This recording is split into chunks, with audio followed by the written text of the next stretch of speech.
All right, Yes. cool. We're All good. right. All right, we're good Here then. we go. All right. So I'm Dustin Hensley. I am the librarian at Elizabethan High School, and I'm the host for this session. Um, this session is going to be presented by Jason Clevinger, who is the teacher for extended reality here at Elizabethan High School. So I'll let him take over. If you have questions, just be sure to put those in the chat, and I'll be collecting those, and we'll have time for those at the end. All right, guys. Thank you for stopping by. I appreciate your time. First of all, I'll go ahead and say that the purpose of this whole thing is to just kind of raise awareness of what we do with VR and XR. I'm by no means an expert in any of the software, any of the stuff I'm going to talk about, but I'm just a guy who kind of saw a new opportunity. We wrote some grants, got some money, wrote some standards, got some curriculum, and got some students interested. So it's a little bit about what we do and how we use it. I'm going to try to touch a base on a little bit of everything throughout the curriculum. So bear with us, see how it goes, and whatever questions you have by the end, I'll be glad to help answer those, and let me know what you think. So go ahead and share my screen. All right, so the first slide is the fancy slide that they sent us to have filled out. What is extended reality? So the boring stuff first. Extended reality just kind of combines the AR, the VR, and the MR, meaning that nearly all forms of technological supplemented reality fall under the same umbrella. So as what we do is we kind of touch base on all of these things as a student body to kind of get exposure to these things. We don't focus on one or the other any more than the other, but we do kind of allow students to kind of get a good understanding of what each one does. Why do we need it? Creates a greater learning experience for students and submerges them into a more rigorous learning environment. We love the word rigor and rigorous, so this really gives the students an opportunity to kind of have some freedom to create things based on their specific needs or their specific interest. So how do we use it in my classroom?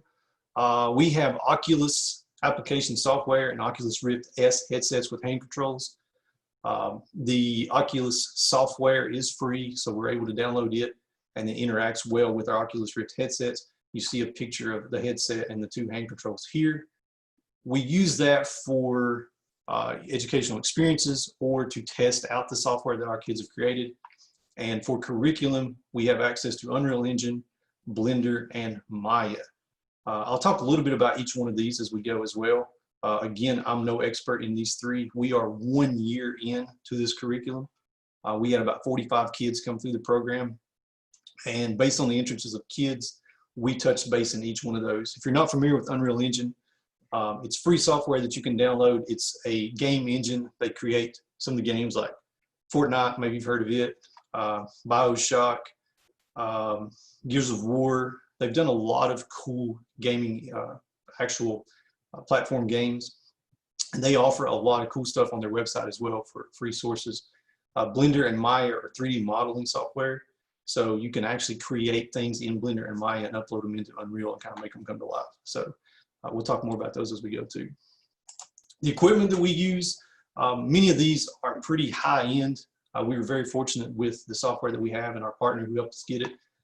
This software and hardware is specific because of the software requirements for to run Unreal, Blender, and Maya.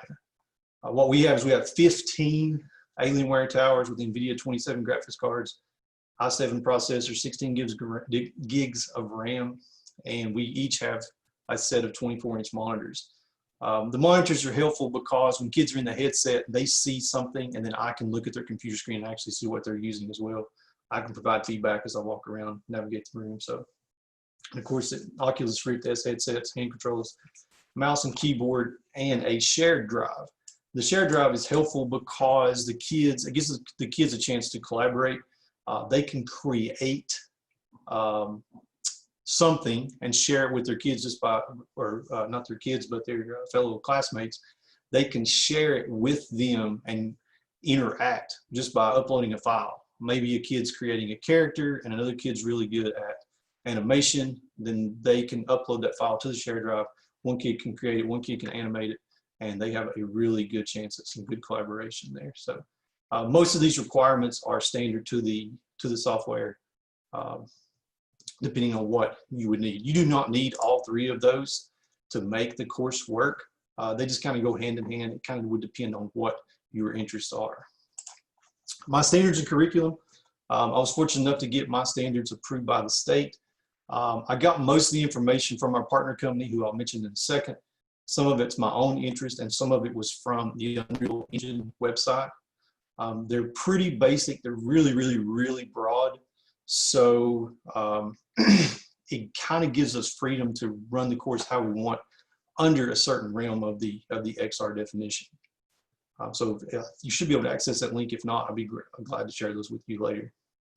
What you see here in the middle is an actual semester project game plan. When I rolled out the class, obviously we stuck to the standards, but also incorporated a lot of student feedback. Based on the interests of the class, the kids said, I want to make a game, or I want to make a VR experience, or I want to create a world or a map, or I want to create a character. And I didn't disagree with any of that, so we just turned it into one large assignment. And we kind of made sure they touched the base on each one. Some of them may have had 80–90% of a game design and then incorporated the others, or I might have had certain kids work together who were really good at a VR experience and turn their VR experience into a game, or use their game concept to incorporate into a world or create a character. Somehow, some way, they touched base on all four of these major concepts within the course, whether it was group of two, group of four. A couple of the kids created a world or a map that 5 or 6 kids incorporated into their layout. So it was really, really cool. So you can kind of look over the bullet points of each thing, and this was how they were graded and assessed, and so on and so forth. I get a lot of questions about how we assess this course, and it kind of fits under this. So when other people that tour the classroom question, they see it, they think it's cool, they think it's neat, but we're fixated on the word assess a little too much sometimes.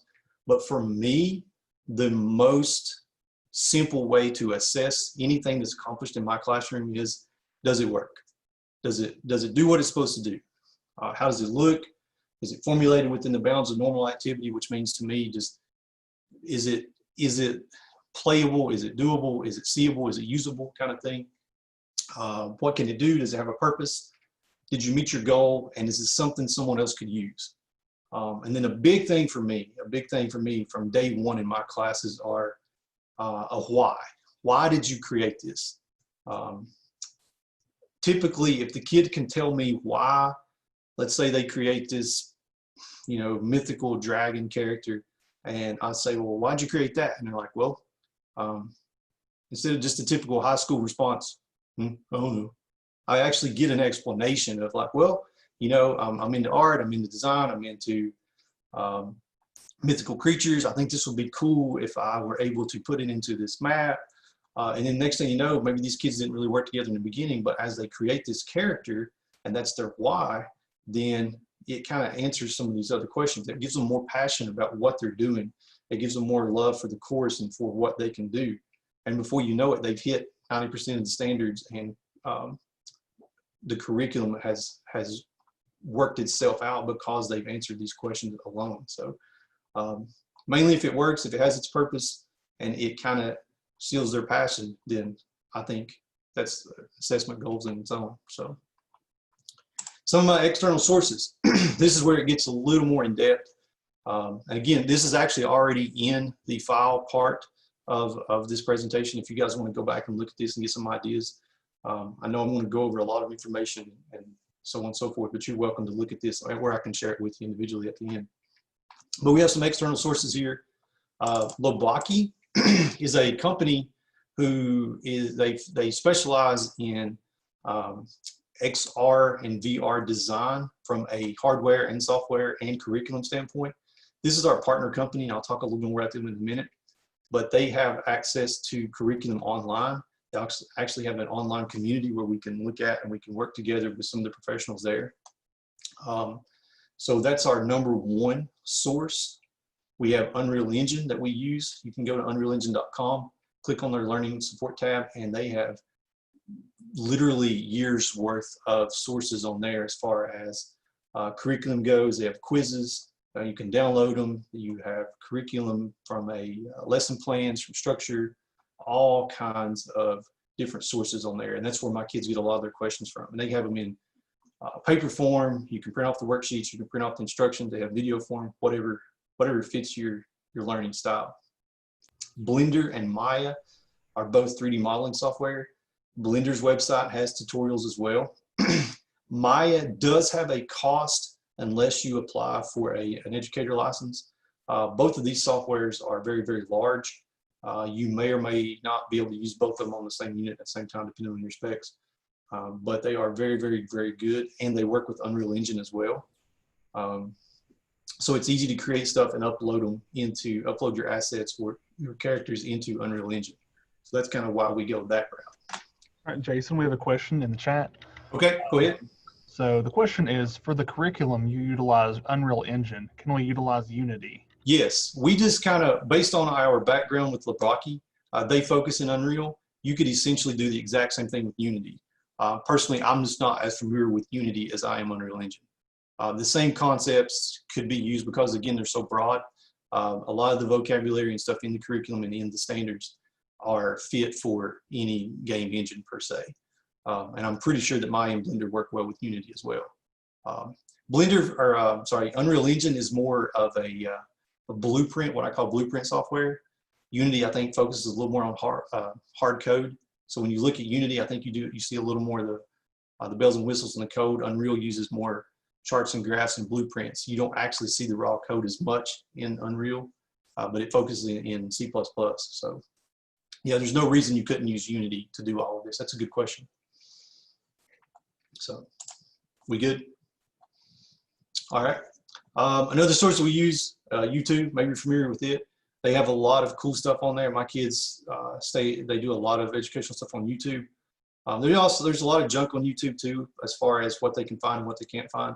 But what I allow them to do, part of their curriculum, is to create a portfolio of their work. So, when they're creating a character, they may start with, basically a stick figure or, a box or circles, whatever. So I like seeing that progression as they go. So they'll create this portfolio, and along with that portfolio of their work, they will include some helpful tutorials that they found, whether it's from one of these sources or from an outside source as well. So when they submit their final project to me, it's almost like a works cited page. They kind of show me where they got all their ideas from, and we kind of accumulate that into future lessons, or if a kid in the next class has questions, so on and so forth, then I kind of have my own personal library, and so do they. So that's a little bit of our external sources. I'll go into a little more detail here. Lubbock Incorporated is stationed out of Jackson, Mississippi. I've been there. I've trained with them. They have a great facility.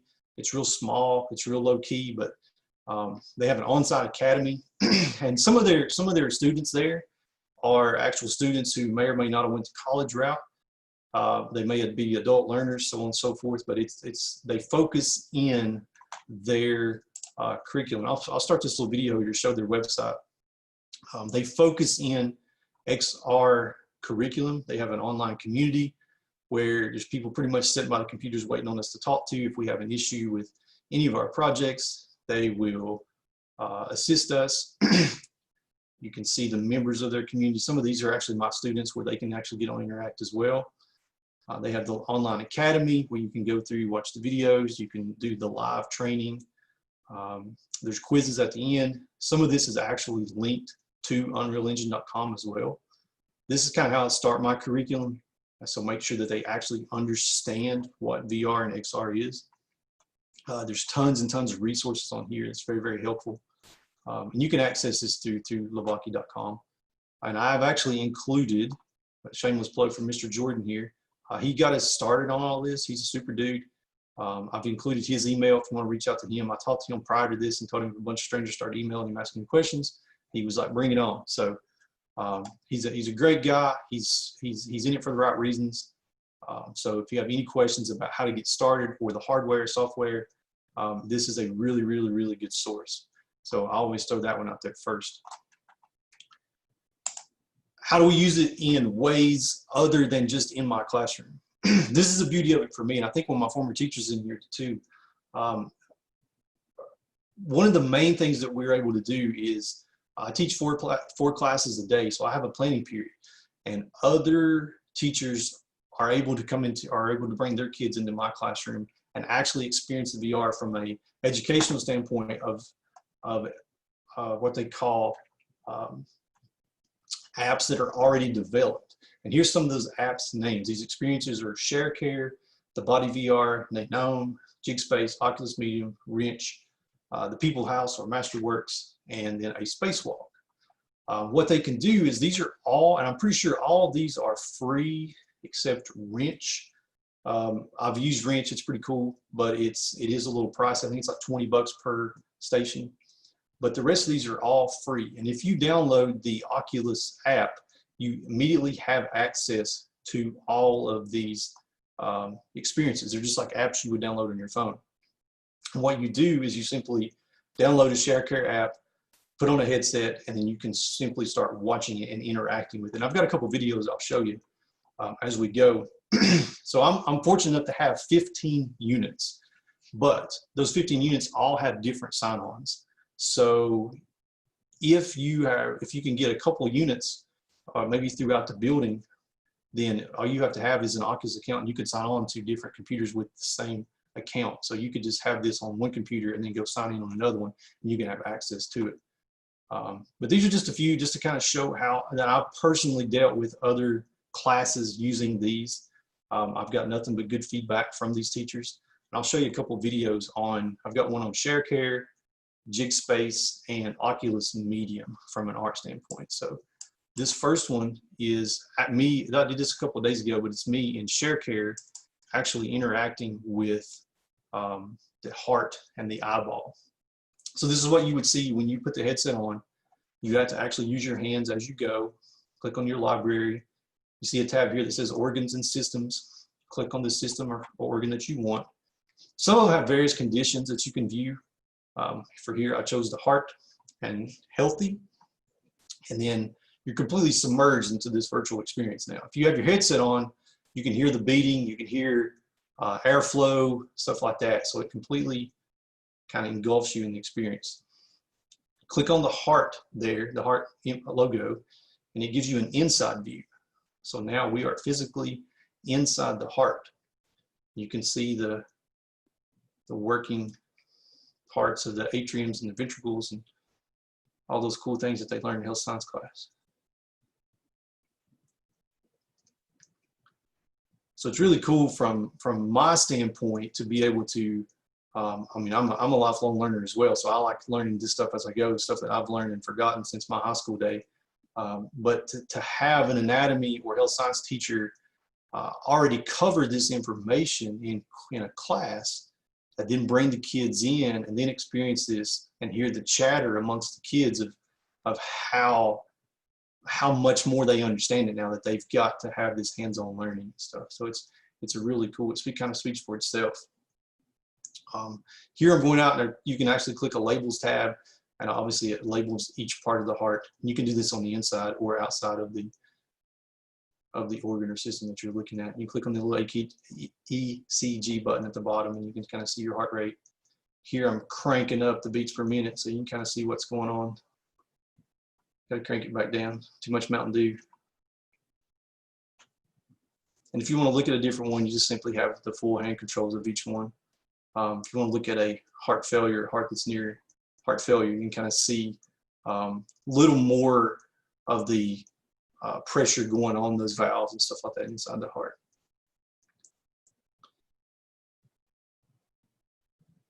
So some of these lessons will maybe best if they're pre-discussed before visiting the classroom. But again, it's really cool to see the students work together and have some collaboration from an outside VR course.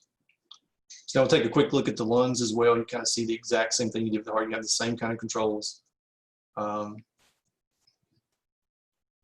Click on the labels button, take you inside.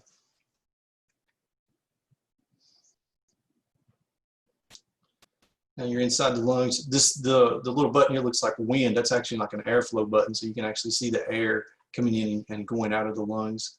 And again, if you had your headset on, you could hear the breathing as it travels through.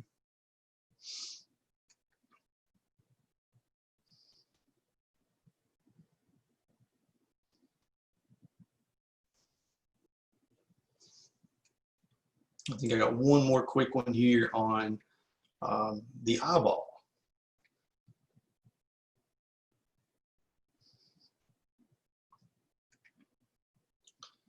So again, there's a lot of details that go into these things. So what another cool thing about it is, like, these assets that you're looking at, the actual eye, the actual muscle, and all the labels, some of those things are actually designed within Blender or Unreal and actually made to come to life to go into these actual educational experiences. So you can kind of see the amount of detail and work that goes into it. You also saw me point and click at the floor. What that does is it kind of gets me more closer to whatever system or thing that I'm looking at. That keeps you from moving around the room. When I get 15 kids in a room with these headsets on, it gets a little hectic. So this one actually allows you to point and click and move you without you physically moving around the room. One other cool feature here, I'm clicking on the camera. You can actually take a screenshot of it. You can actually click the pencil up top here and use the drawing tool if you need to annotate or make some notes onto it as you go. Some of these may be a teacher tool, but I know some of the kids have created stuff and they wanted to actually take pictures of it or save it. So that one alone was just Sharecare. The next one I'm going to show you is Oculus Medium. If you are into art or design, or you want to teach something about 3D modeling or lighting, this one's really cool. I've had several kids create objects in here and upload them as assets into Unreal as well. This one, again, you're very interactive with your hands. You have different clay models that you can create by choosing clay. Here I'm choosing paint. I can spray paint my 3D object that I've put in here. I'm not real creative. I know a little more about the software. I'm not the most creative person, so I just chose to draw a box and spray paint it green.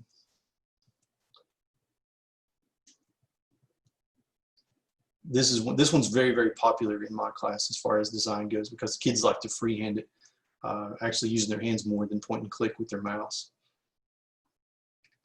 You have different objects you can change. I'm going to change my shape here from a square to a circle, and I'll show you again in a second. You've got some actual stamps already preloaded as well.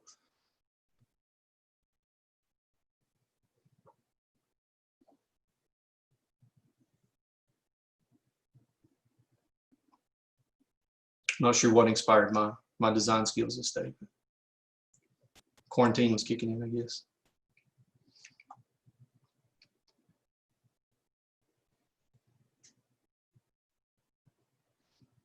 And it's pressure sensitive as well. You can kind of see how some of the circles are larger or smaller. The more I would squeeze the trigger, the larger they would be, so on and so forth. So that kind of gives a little more creativity here. I'm spray painting. I'm changing. You can actually change the size of your spray can based on how large you want to spray or how close that I could actually move to get close to the piece that I'm painting.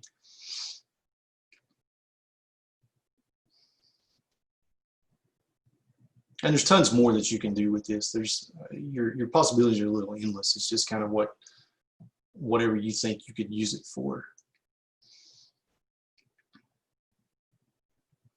You can change the size of your spray can. I can do that here in a second. Just to you adjust it all by using your hand controls. You don't really touch the computer after you get into a headset. And of course, when you're finished, if you don't like it or you mess up, you can just simply click if you watch my hand right here, I'm just simply clicking the left analog stick and I'm undoing everything that I just did. So if you were to make a mistake or wasn't pleased with what you put on there, it's really easy to take care of. So the students like that a lot too. So here I'm going to switch back to clay, and then I'm going to bring in a couple of the preloaded stamps that are on there. And these are just basic. You can kind of see the categories: housewares, letters, so on and so forth. I just randomly choose a leaf, and when you click on the leaf and bring it in, you just simply pull your trigger, make it as large or small as you want, and click. Some of these have different quality. You can kind of see that one's a little sketchy, but some of it's based on the mouse trigger or your trigger on your controller, how well it turns out. Some of them are just based on the quality of the preloaded stamp.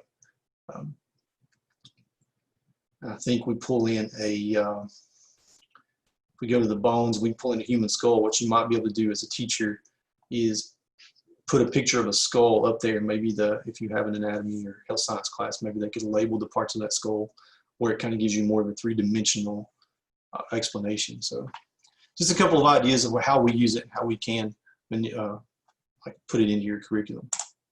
Another really cool one that I've experienced this year, this was an actual student work from an anatomy class. Their job was to create a skin cell model. They were given something similar to this. I'm sure this wasn't the actual assignment, but they were given this assignment and they were like, hey, you need to include all these things. Instead of just drawing it on a sheet of paper and learning it from a worksheet, the teacher actually brought their kids into my classroom.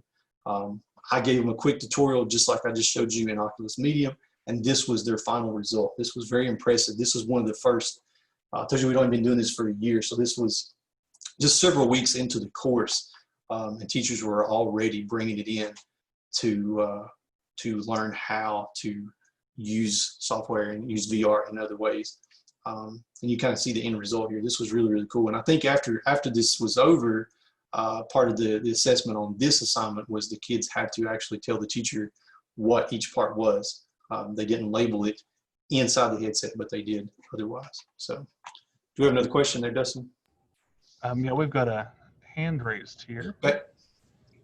So I want to give permission for Lawrence to talk. Okay. All right, Lawrence, you're on. Just make sure to unmute.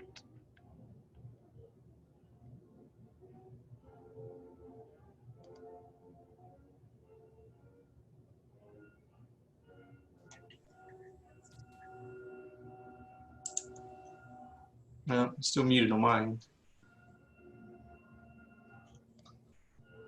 All right, well, we'll carry on. If he unmutes, we'll take care of it.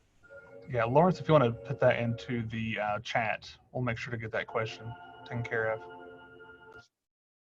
All right, last real short video I'll show. This one's on JigSpace. Just to show that it's really everything that we talk about. Obviously, I'm on a high school level, but we've had middle school kids or elementary school kids interact as well. JigSpace is more maybe a STEM or a science app. What it does is kind of break down how stuff's made. It's kind of neat if you're into that thing, if you're showing kids how to do certain things. There's tutorials on how a key and keyhole works. There's a microwave tutorial. It's kind of cool. Just different various items that tells you. For here, I just click on, this one's real short. It talks about how a battery works. If you have your headset on, it kind of talks to you, a little robot voice here, runs you through some items, how to do it, what to do, what's going on. You can interact. I move around a little too much when I'm in the headset, but you can, whatever you see on here is where my head's moving during the video. And it's explaining to you what is going on during this interaction. We've all used batteries, but if somebody asks us how they work, could we really explain it? Or could we just say, all right, here's a picture, let's watch this little video and it'll show us kind of how to do it. And at any time in any of these that you're watching, you can actually click and manipulate the parts of the battery. And there's all kinds of other ones. I'm going to take you to a Mars rover here that'll do the same thing. And maybe if you are in a different class and as a teacher you want the kids to assemble or disassemble something, this would be a really cool one to use. Maybe not particularly for the Mars rover, but for something else that you can come in and you can, as an instructor, you could disassemble parts of something and then have the kids sit down and try to piece it back together. I mean, as long as the app will allow you to do that on a specific one, you can kind of click and drag and it'll tell you what the pieces and parts are and you have to connect them together. And that's kind of how the wrench one works as well. You go under a car and it tells you, hey, let's change out the shocks on this BMW, and it kind of walks you through what you need to do and what you're looking for. So here I'm going to disassemble this Mars rover, but I will not attempt to try to put it back together. I'll just close out the video so you don't see me struggle. But you kind of get the idea of what you can and can't do with this software. And again, this one's a little more on a higher level, but if you teach middle school or you want to kind of integrate this into middle school, this is a really cool one. If nothing else, it gives the kids an opportunity to kind of see how things are made from a different standpoint. So I really like this one. My two children, I have a 10-year-old and an 8-year-old. They really like that one as well. So, all right, Jason, we've got 12 minutes left. Okay, I'm wrapping it up right now. So a little more about what we do as a school. Here's our pathways that we offer. Every kid that takes XR or VR1, they will go through computer science foundations. Once they leave computer science foundations, they can pick one of these routes, either XR, coding, digital media, or website design, or I'm sorry, web design foundations. And it kind of funnels them through level 1, 2, and 3. That way that not everybody gets to experience this if they don't want to. In computer science foundations, anything that I teach, I get each, try to make sure that I hit each one of these levels. That way they have an interest. I don't want kids going on into something they don't want to go on to. I try to make sure they find their niche in level 1 so that they can fit this program and study quite well. And then a level 4, being a work-based learning. And I'll talk about that in just a second too. And a couple little charts I'll throw in here too. If you're skeptical about VR, of course you can take charts and graphs and statistics and manipulate them however you want. But this one I felt kind of interesting because you've kind of seen how the growth has been over the last 5 years in the VR industry. And then the second one talks about the future of AR, which is augmented reality. And this one I feel like it's kind of hypocritical in a way because, you know, everybody that takes my class, they think they're going to be a video game developer and video game designer. And that's far from what we actually do. If you look on the bottom here, education's at the bottom. I feel like we really need to increase the education and the knowledge of how to use what's in front of us in order to get these numbers here to kind of level out. Because you're not going to know how to make a video game if you don't have the education behind it. You're not going to know how to use all these items in healthcare if you don't have the education behind it. So my goal is to make this number here a little bit higher and get kids out in these industries to make sure that they work. Student preparedness, again, just to kind of solidify what I'm saying, what I'm doing. It gives the kids this learning by doing, the hands-on experience. This stuff is not easy to deal with. I've been dealing with it for a year and I barely scratch the surface on what in the world I'm doing some days because I get asked questions about Unreal, Blender, or Maya, and I'm still trying to figure it out. But the kids are passionate about it, so they try to, you know, they dive in a little bit more and that changes their thought process. Anything to do with coding or game design and 3D modeling, it's very, very complicated sometimes. It gives them a chance to work together. It gives them their passion, so they're emotionally engaged, and of course they're visual learners by seeing and doing these things. And on a side note, just to solidify all that, we currently have 2 students working as interns in Jackson, Mississippi with Labaki. So in year 1, we're already sending 2 kids down there to work, and I check in on them about every other day, and they're doing fantastic. They're taking some of the work that they created in my classroom and actually getting to tweak it and finish it down there, and they're actually providing feedback from inside and outside sources. So it's working very well in year 1. We still got a long way to go to kind of solidify where the program needs to go, but this is where we are. The last thing I'll finish up with, of course, my name is Jason Clevinger. Again, I appreciate your time, appreciate your interest in the program, and just hearing what we do. Again, my main goal was to just spread awareness about it. As far as I know, we're the only one in the state that does this. We're very fortunate to have the opportunity, but if I can help in any way, maybe this program you're interested in, I'm here. There's my email. You can shoot me an email and we'll chat. If there's anything that, as far as an app goes, as far as a video goes, that you would like to see more from a VR standpoint, from Unreal, from Blender, from Maya, from Oculus, anything like that, we can set up a Zoom session. I can kind of walk you through that as well. And of course, the session number's there, and my key word for this session is Texas. So I appreciate your time, all of you that joined. I appreciate the interest. Again, my name is Jason. Whatever I can do to help you along the way, questions, solutions, collaboration, whatever we can do, please reach out. Thank you, guys. And we've got just a few minutes here, so if you have any last questions for the chat, go ahead and throw those up and we'll take care of them. There were 2 questions, but they're from Brian Colbert, so we're going to ignore those. I don't know that guy. Must not have been a screening process on how to get into the Zoom meeting.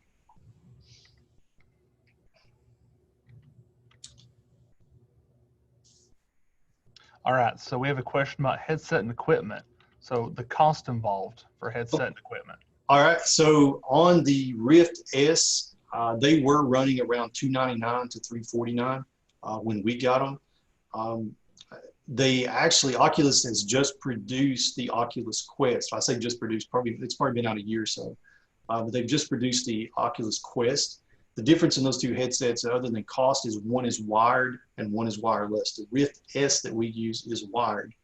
A couple reasons for that. Number one, it was cheaper. Number two, it's a little more easier to keep secure in a classroom. Actually, when the Rift S plugs into the tower, it has a DP port and a USB port.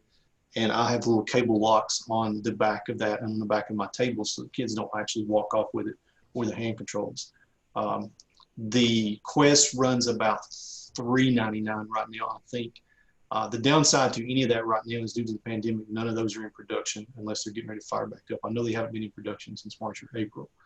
But you can get a headset for around probably $299 to $399. And again, I'm promoting the Oculus only because that's what I'm familiar with. You can go with HTCs, and there's different ones that you can use. I'm just more familiar with the Oculus, and there might be even a little lower cost depending on what you're going to adapt. I'm just more focused on the software. Any of these things that I'm mentioning to you, you should have access to regardless of the headset that you use. So, all right, we have another question from Lauren Meyer. You may have heard of her. I've heard of her. Do you know of any organizations that are offering grants to obtain this equipment in the classroom? I've been researching. I'm looking, trying to find even for specific, I guess, programs of study. I've not found anything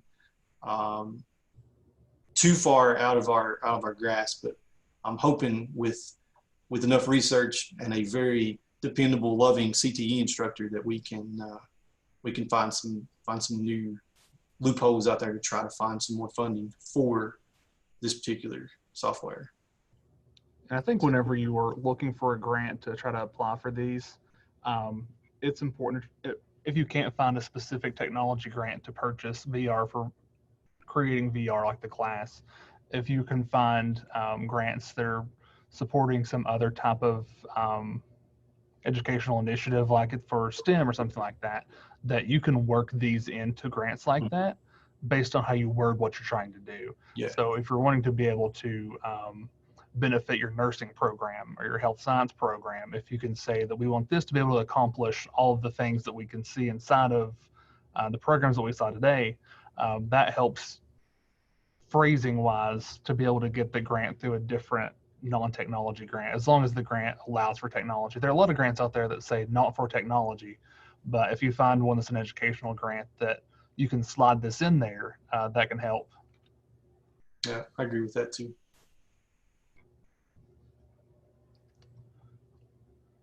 All right, we'll do one more minute waiting for questions.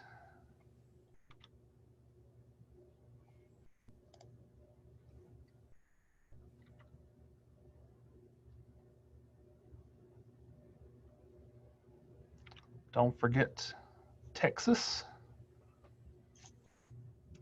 Remember the Alamo? Mm-hmm.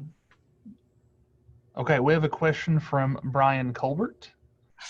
How lucky are you to be at EHS? I feel like that's a trick question. I don't know that I'm the lucky one. He may be the lucky one. He truly is. He also wanted to know, who did you have to lean on to get special course within program of study and then special program of study? I talked to our principal a lot and our media specialist. I think the librarian had a lot to do with that. Yeah, he sure did. All right. I think that that's all of the questions. So thank you, everyone, for coming to the session. It was a great joy. Always wonderful to learn from Jason. So don't forget LNRFY and Texas. All right. Thanks, guys. Appreciate it.